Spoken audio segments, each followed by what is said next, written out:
the world. Welcome back. Send It Rising Live, episode 346. So happy to have our returning guest, Sara Im, on the show today. If you haven't had the pleasure of enjoying episodes 1 and 2, now would be a good time to pause this video, go back to episode 1, Surviving the Killing Field, to get caught up. For those of you that need a quick refresher, Sara was basically taken from town where she was studying at the university there, I do believe. Could be wrong about that. Sara can correct me. And ended up traversing some ridiculous terrain during the Cambodian genocide. The stories, I cannot do them justice. Go back and listen to them. But we're at the point in the plot line where Sara has managed to escape the jungle, ends up in a village by the grace of God. I don't know how you do that, not being able to see at night, because as we mentioned in previous episodes, she had lost her night vision, held her friend's hand, got out of the jungle, just so happened to stumble upon a small town there. They kind of helped them get back on their feet, and I believe we're at the point where she is now going to try to find her mom's house, or the city where her mom lived, with some rice maybe and some water. That's the idea. Anyway, welcome back to the show, Sara Im. I'm happy to be back, Alan. Yeah, I'm so excited that we get to keep this story going. Thank you so much for coming on back. So was that all correct, what I said? Yes. Okay, Yeah. cool. So, all right, so we're leaving the village. All right, let's go. Ready? So we've got rice, we've got water. Yeah? Yes. Okay. Yes. And we're gonna head out. And it's me and who? Me and 3 friends. Okay. You and the 3 friends. Okay, so we head out. All right, talk to me.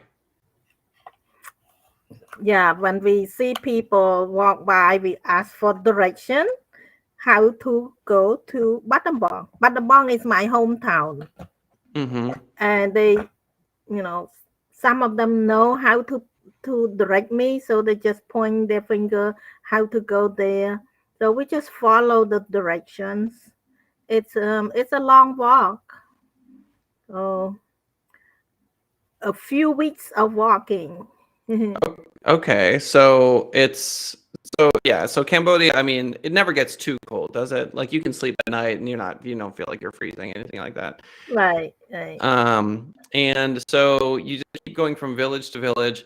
Are there any soldiers in any of these villages that you have to kind of avoid? There's no presence there at all. No, they run away. They hide in the jungle now.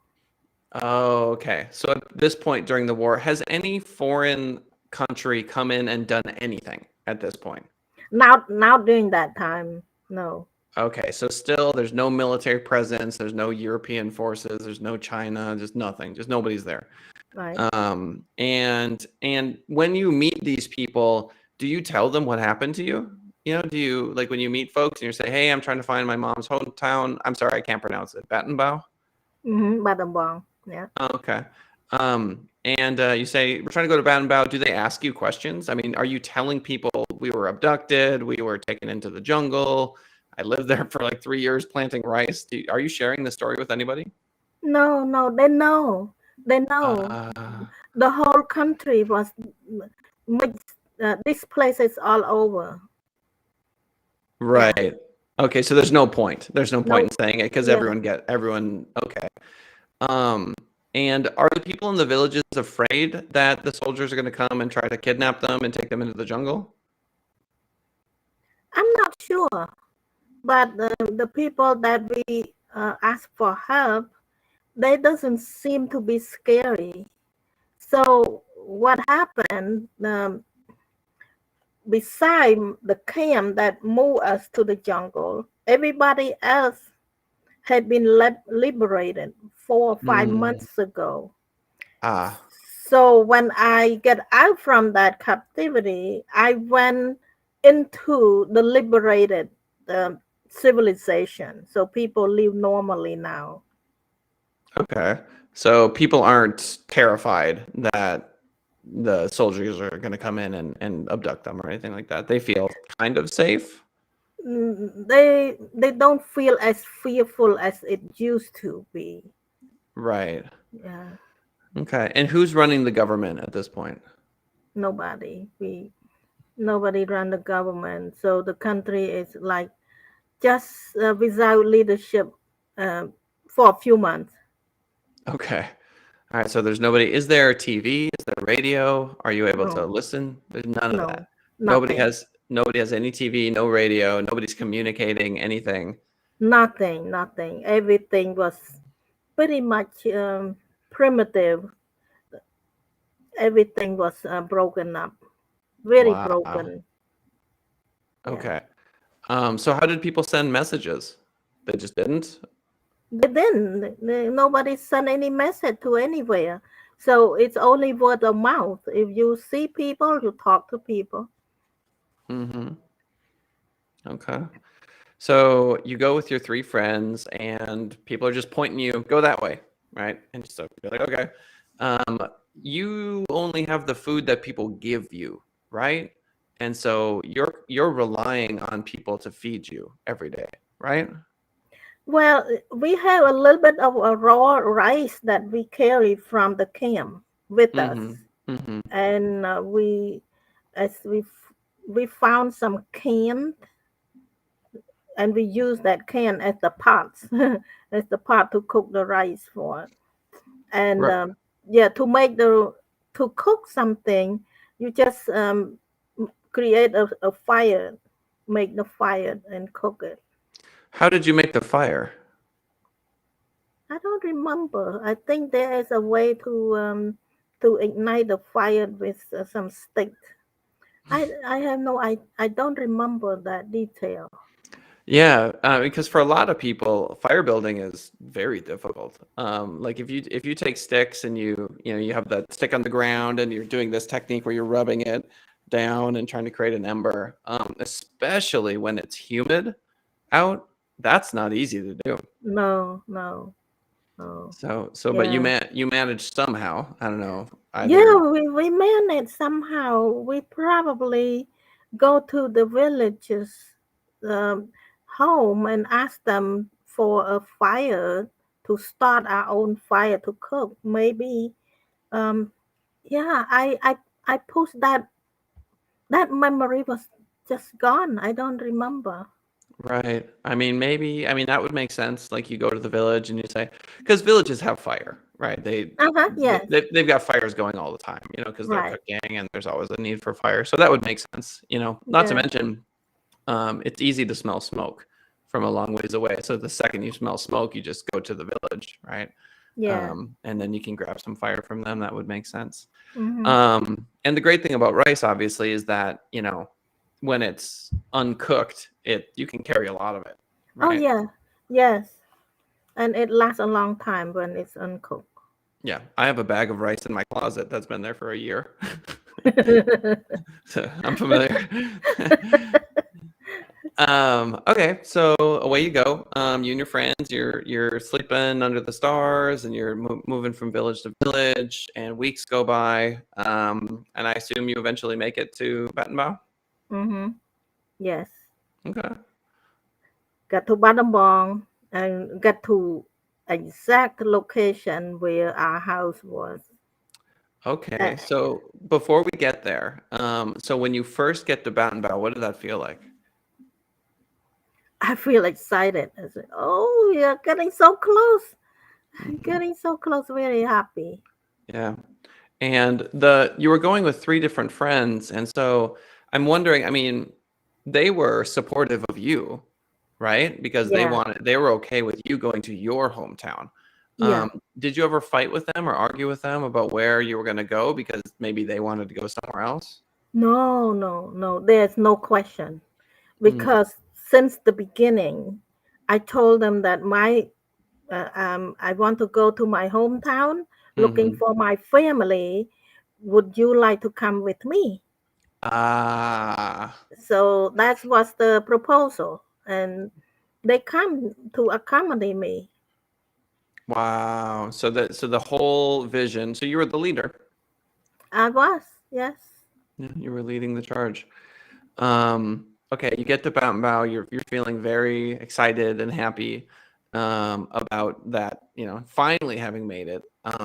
And you arrive at the house. You said, Arrive at where the house used to be. right? But but there was no house. The house was gone. Just totally gone. Just dirt. Totally gone. Was it There was a little bit of foundation left. And and I look around, look for my family. Don't see anybody. right? I don't recognize anybody. It's all new people. People are moving all over, Right, shift of course. around the country. Right. So when I ask people that are around there, see if they know my family, they don't know. These are Wow. all new people. Yeah, that's got to be heartbreaking. So you finally arrive. There's just foundation on the ground. Your friends are looking at you like, now what? Yeah, Right? yeah. So now what do you do?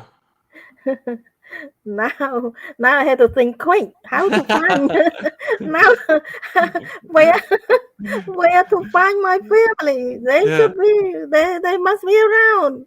So right, I never thought of anything negative. I thought is about they are here, but it's just not right here. right. Okay. So so what I remember before everything happened, my one of my aunts was the nurse, Mm, and and I think that she might still be around. So if she is a nurse, she might be working at the hospital. right. So I went to the hospital and looking for her. Oh, that's a great idea. Okay. Mhm. And you said it was your aunt? My aunt, yes. Okay. So did you find the hospital? I found the Nice. hospital. Was Yeah. your aunt there? Yes, she was. Hey. Hey, happy moment, very happy. Yeah, yeah. Nice. We cried. She cried, and I cried, and then after that, she told me where my parents live. It's far, a little bit far. So she said, "Go to my house. Ask for my daughter to take you there." Okay. So I went, and my one of her daughter took me to my family. So Wow. Okay. So you go to the hospital, you see your aunt. That's got to be like the heavens opening, like light shining down. yes, yes, Incredible moment. And yes, then she knows where your parents are. yes. And she says, "Okay, my daughter will take you to go see your parents." Mhm. Okay. And you had mentioned that your mom did you say quadriplegic? She recovered Right. before. Yeah, she finally was able to walk before I went off to college. Oh, nice. Okay. But she's still slow, She's right? still slow. She's still very frail. Right. Yeah. Right. Okay. So you go with your aunt's daughter to where your parents are living, right? Is this Yeah. all in Battenbow? Yes. Yes. Okay. So she takes you there, and like what kind of house was it? What did it look like? It's the wooden house. Yeah. The house on the stick. Usually the house in Asia is on the stick just to Mhm. protect it from the rain and the flood. Right. Yeah, but it's normal house. Yeah. Our house that disappeared. It was a bigger house, and I was told that they destroyed the big house Mm. to take the wood to build a few small houses. Oh, your parents did that. They destroyed their own house on purpose or No, not? no, the communists. Okay. So the soldiers came in, they destroyed the house to steal the wood, basically. Yeah, Okay. yeah. Okay, so you walk up to this house, you're with this your aunt's daughter. She says, "Yep, that's the house right there." Right? And Mm-hmm. so you walk in, right? Mm-hmm. And are both your parents there? My mom was there at that time. My dad is going around the village to village searching for me. Oh, wow. Yeah, he was searching for me for a long time. Oh, that's heartbreaking. Yeah. Oh, I cannot imagine searching for my daughter from town to town. That Yep. has got to be. So when you got there, your dad, he wasn't there, but your mom was. Right. Okay. So you walk through the door, she sees you, you see her. What happens? We cry. We cry. We laugh first and then cry and then laugh and then cry.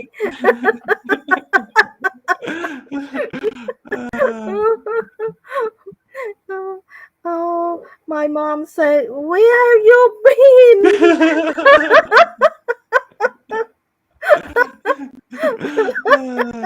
What happened to you?" Yeah, I was just skin and bone. She did not recognize me. Oh, Wow. yeah. When I speak, she recognized my voice, and Wow. then later on, she told me that I she only recognized my forehead. That is wild. So you walk in and she's like, "Who's this lady?" Yeah, it's like a skeleton walking in. Oh my goodness. So, wow. All right. So she recognizes your voice. She knows it's you. You have that incredible reunion moment. Mm. Um, and but your dad's not there. No, my dad is riding a bicycle around and asking people, "Did you see my daughter? Did you see my daughter?" That's Right. that his slogan. That Yeah. Right. Right. Have you seen my daughter? Oh man. And it's like yeah, I mean, when you were walking through the villages, did you tell people like, "Hi, my name is Sarah," you know? Like were you no, so nobody would have known anyway. no, no. I see. So, okay, so he's off bike riding somewhere. And now you're finally home. Do they have food? Like are they going to feed you and make sure that you're going to gain Yeah, weight and get healthy again? yeah, yeah. The my dad is very good at planting the garden. Oh, nice. Yeah, they have all kind of vegetable in the backyard. Right. Yeah. Oh, that's So beautiful. mm, So for the first time in, I don't know, years, you're yeah. eating you're eating the right way, right? Yes, yes. And I'm sure your mom wanted to feed you so bad. I bet she Yeah, just wanted to put every possible food into your mouth that she could. yeah. She make a lot of food, much more than usual. Oh, you won't believe my thinking at Yeah, that time. right. I think to myself, I rather be fat than skinny. Oh yeah. Oh yeah. Oh Yeah, yeah. Oh yeah. yeah. So I'm not afraid of being fat. No, no, you should not be. So as a result, I became fat.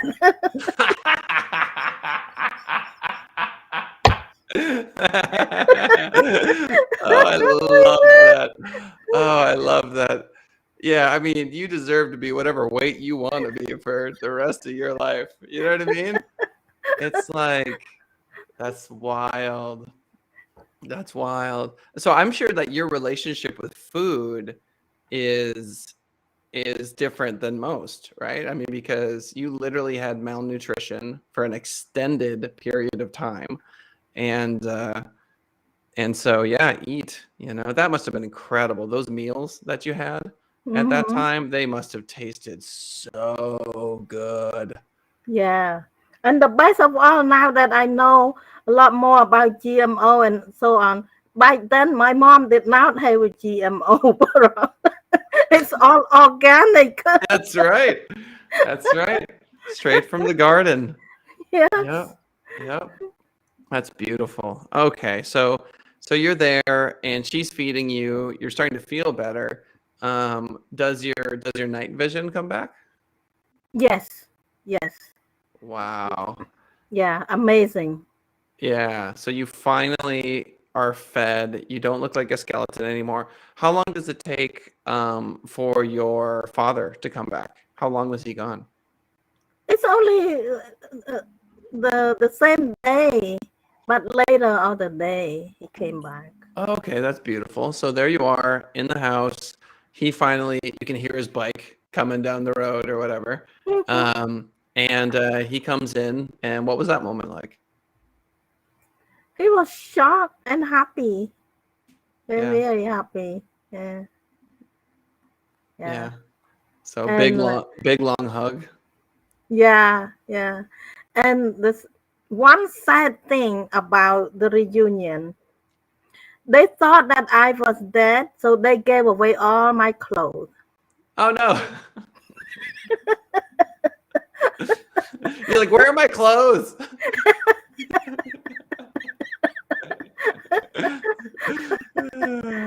I didn't have much clothes to begin with, but whatever they give away, it's not a big deal. No, no, of course not. God, it's so funny. Just wear your mom's clothes. It doesn't matter. That's so funny. Wow. So I bet he was so happy and so relieved.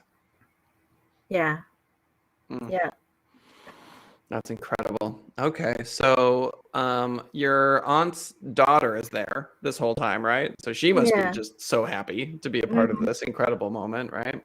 yeah, And then so then what? I mean, so you stay with your parents, obviously. hmm. You garden. I mean, there's no school system. I mean, you used to be a university student, but that's no longer a thing. No, they closed down all the school. Mm, Right.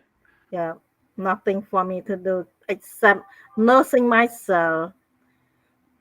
So I nursed myself back to good health, Hmm. and uh, and then we start to think about how can we make a living, Right. because nothing going on. No government office and not any kind, and so the country just start to Hmm.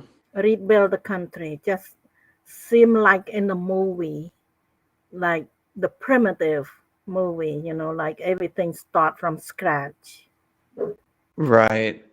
Yeah. So what happened to the communist forces? Did any other country ever show up and help in any way? I mean, what happened there? Not during my stay there, but later on, maybe a few years, a couple years later, what happened? Um, one of the people that had been captured, like myself, he sneaked out and go ask for help. He went to Vietnam Mm, and asked for a Vietnamese to come and help liberate the country. mm-hmm. Otherwise, more people will get killed because Right. people are dying every day. And so the Vietnamese force, it's the communist Vietnam that came in and liberate us, kind of chase the communist Khmer Rouge. That's how they move us toward the jungle. That's how they use us as their shield.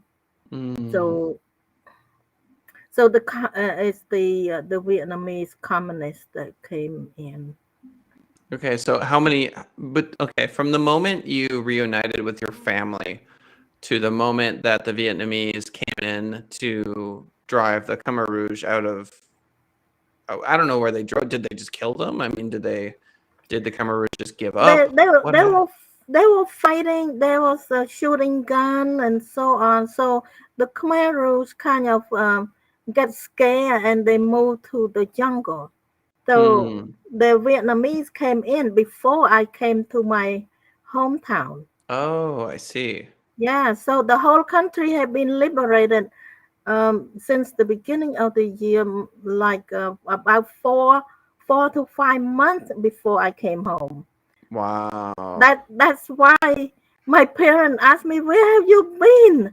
Because the whole country was liberated. Everybody was, you know, back to their hometown and everything, but I was still not back. Yeah. Do you feel like you got really unlucky? You know, that you just were in this pocket where these communist soldiers still, I mean, because they, as you mentioned earlier in the story, they were pushing you further and further into the jungle, right? Because Yes, they were probably afraid of the Vietnamese forces. Um, so so it just seems like you just got unlucky, right? That you got, yeah, that you had to stay for that much longer than everyone else. yes. Normally I would think that I was unlucky, Hmm. but if you read my book, you will know later on. Maybe I didn't mention, but um, I feel like there is a protection. Why I was now coming home sooner. Okay. So why do you think that is? The people that got liberated sooner, they they escape. They get out from Cambodia, cross over to Thailand, and then when they get to Thailand, the Thai soldier push take those people, put on the bus, point the gun at them to get on the bus, and they drove to the area where it's heavily landmined, Oh no. landmine, and they point the gun at the Cambodian people to cross back to Cambodia through the landmine. Oh, that's awful. Thousands and thousands of people get blown away by the landmine and get killed. Ah,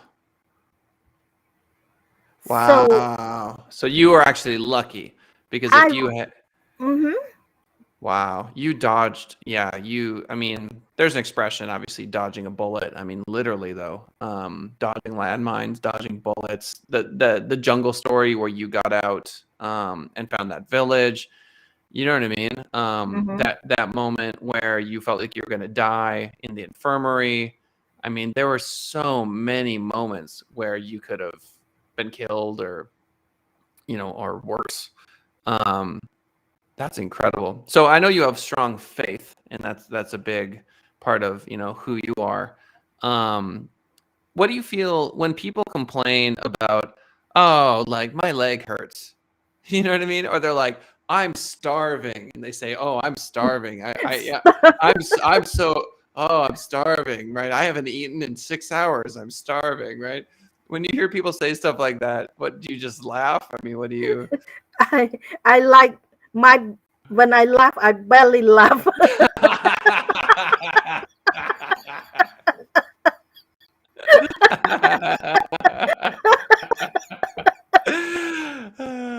That is so funny. Oh my gosh. Oh, you're starving, huh? You're starving. Okay. Let's get you food right away. You look famished. Absolutely famished. Yeah, that's got to be wild. So, do you speak in front of large audiences a lot? Do you tell the story as like a public speaker? Yeah, yeah. I speak. I don't have much fear to do a public speaking because Right. I'm just telling my story, telling the truth. Hmm. So there's nothing to fear about. So for some reason, God gave me that confidence that I can do this. I can do this. So Right. Yeah, I mean, and you're doing it in a second language. And If for those that speak a second language, they completely understand how difficult that is. It's very Yeah. challenging. But for those of you that maybe don't speak a second language, oh man, I mean, trying to tell a story, like Sarah's, in another language that is very, very difficult. And so that just speaks to your tenacity and your intelligence. Did you speak any English at this time, or not? When I was in Cambodia, Yeah, no, no, yeah. So no. when did you start picking up English? When I escaped uh, to Thailand, and I found a refugee camp that the United Nations set up. So I had I stayed there for more than a year, Mm, waiting for all the paperwork and the sponsorship and everything um, get ready. So during that time, I took advantage of taking the English class. how old were you at that time? I was in my mid-20s. Okay, so you started learning English in your mid-20s. Yeah, 26 to be exact. Whoa. Yeah, Yeah. that's really late. Um, yeah, your English is very good for someone who started learning at 26. I can't imagine. I started learning Mandarin a couple years ago, so like 30 something, and my Mandarin is terrible. Absolutely terrible. Yeah. um, so back to the story. So you're there with your parents. You end up going to Thailand at some point. Like how much time passes between being there with your parents and leaving for Thailand? And did you go with your parents to Thailand or did you go alone? I lived with my parents for about a year, and then my mom encouraged me to go to Thailand because of there's uncertainty and a lot of risk. If I stay, it's very risky. Right. So, um, so I went by myself with Mm, with my mom's cousin. Um, I just cried out. I didn't want to live mm, because for 4 years I was dreaming about reunited with my family, right. and now I had to go again. So I didn't want to do it. Right. But for the sake of my family, my mom said, if everything go well, if you do well, you can come back and help us. Mm-hmm. So that's the vision. Mm-hmm. Yeah. All right. So you went to Thailand. You started learning English. Um, were you able to return and help them like you had planned? Now right away, after I got the sponsor paper to come to United States, about four years later, I got a phone call. At Mm-hmm. the middle of the night, like 2 a.m., I got a phone call from my mom. Mm. She already crossing over to Thailand. Oh, wow. And she said, we are in Thailand. So where do we go? Where do we need to go? They didn't know where to go because Right. at that time the camp already closed. They don't accept any more new residents. Mm-hmm. So my family came in as an undocumented resident. Yeah. That is very challenging. Yep. So I tried to do the paperwork to sponsor them and nothing worked. Oh, Nothing worked. no. So finally, with a lot of hard work, I get my congressman, my senator, every Whoa. everybody got involved uh, to speed up the process, but nothing worked. And Wow. and then I took a delegation trip with the senator's aide. He Okay. he allowed his aide to go on a trip with us to Thailand and Okay. to talk to the immigration, U.S. immigration in Thailand to see, what we need to do. Right. So I found out that I need to become a U.S. citizen. Right now, my family are now a refugee. Wow. They don't have a refugee status. So the only Right. thing that works is through immigration. Wow. So can you imagine living in the Thai border in hiding? They hide for 5 years. Oh my goodness. 5 years. And I was very, very stressed. Right. Um, at the time I came to United States and I arrived in Connecticut and I start to I improve my English, so go to class, take my GED class and then take the test and register for college. At the same time, I was working full time to support myself. Right. So I was so stressed, fearful for my family that all I thought about is what if the soldier catch them? What if Mm. the soldier found them and beat them up or put in the jail? Right. All I thought about is like that. Oh my So, goodness. so for five long years. Yeah, so many people go to college and their biggest concern is that their girlfriend dumped them. You know what I mean? Mm, yeah. Or they're hungover because they drank too much last night. Or or maybe, they've had some issues like their dad had a heart attack or there's always people suffer, that's for sure. But the level of your suffering at that time is extraordinary. Not only had you literally been starving, and the other thing too is you didn't do it. It's not like you did something wrong. It happened to you. All of this happened to you, right? Um, so a lot of people they'll make a mistake and then they'll say, "Oh, I'm the victim," and there's all this sort of like victim mentality, and we could talk about that for days. But you literally were a victim. You were a victim of a war, and I'm so thankful that you made it to the United States. That's a big deal. But for your parents to have waited for 5 years in Thailand, and then you have to learn another language, work full time, put yourself through college. So many people just would have broken. It would have been too much, like a lot of people would have turned to drugs or alcohol to try to make their life feel better. But you managed to persevere through all of that. Yeah, it's hard work, but when we know that we are going in the right direction, nothing is too hard. Mm-hmm. Nothing is impossible. We pursue, we determine, we have faith. Mm-hmm. It's our faith, our love, and our determination that will make it. Yeah. So you get your GED, you go to college. Oh, we're out of time.